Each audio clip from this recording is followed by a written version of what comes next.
There are a couple of things that I want to mention to you that you may find help your meditative practice with the prayer of recollection. The first is the TV series called The Chosen.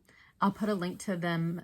You can find them. The website is called VidAngel, and I'll put a link to them. I think they're really well made. Of course, they take some literary or artistic license, but they've done a beautiful job of casting Jesus and some of the apostles and disciples that were around him.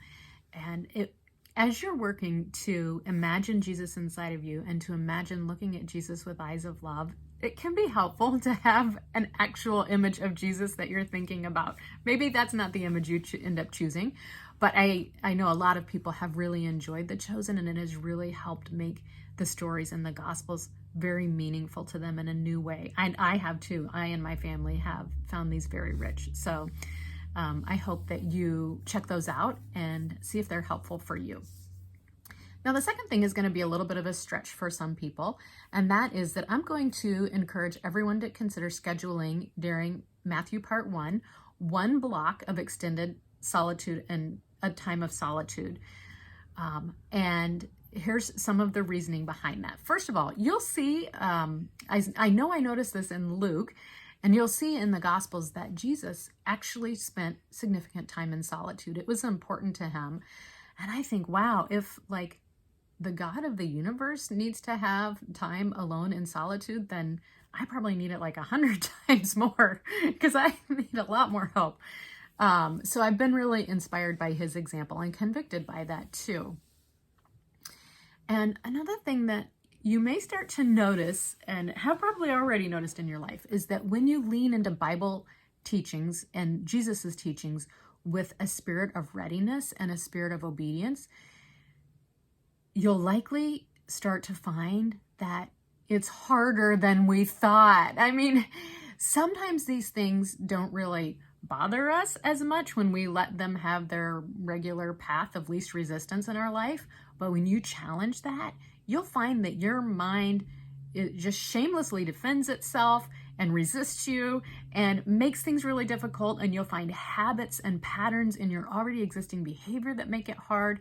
So we try in human effort, but in human effort, we can't do it alone. We really need God's help. We really need a space that we can give him where he can come in and help us with that.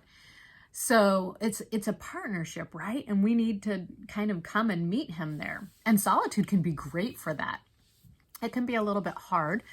And one of the things that you'll find in solitude is that it can help you see things more clearly. These things that are starting to ruffle us a little bit when we realize how difficult it is to actually obey, especially like when we get to the Sermon on the Mount in Matthew's, I think it's 5, 6, and 7. So to have that space of solitude for examination and to see what's really going on and why are things not working, just to, if you had any problem in life that you were tackling, you would tackle it that way. Like you would give time for significant thought. You would try to figure out what's going on here. This is similar, but you're inviting the Holy Spirit and the power of God to come in and help you with this. So it can be helpful for that. It can also be helpful to find your underlying motives. And because a lot of times we just try to squash out the sin without really looking at what's going on underneath. But it's the underneath part that really needs the attention, because that's where things are coming from. But that's hard to see. You have to have a space in your life where you can see that stuff. And it's not always easy to see, but man, life gets so much better. And sometimes it gets harder before it gets better. But working through that, your life gets so much better. And the opportunity and the richness of being able to really follow Jesus in the way that he called us to, which is, what we're all in this for, right? I will tell you there's a resource if you're interested in that. I have put together a couple of mini retreats, I call them, but they are a series of practices that you can do on your own in solitude. If you're looking for some structure to help you think through these things and you're kind of like, what would I do if I were by myself with God for some extended period of time? I don't even know where I would start. So this can kind of help a little bit with that. I'll put a link to those Both of them have 3 versions. There's a 2-hour version, a 4-hour version, and a 6-hour version.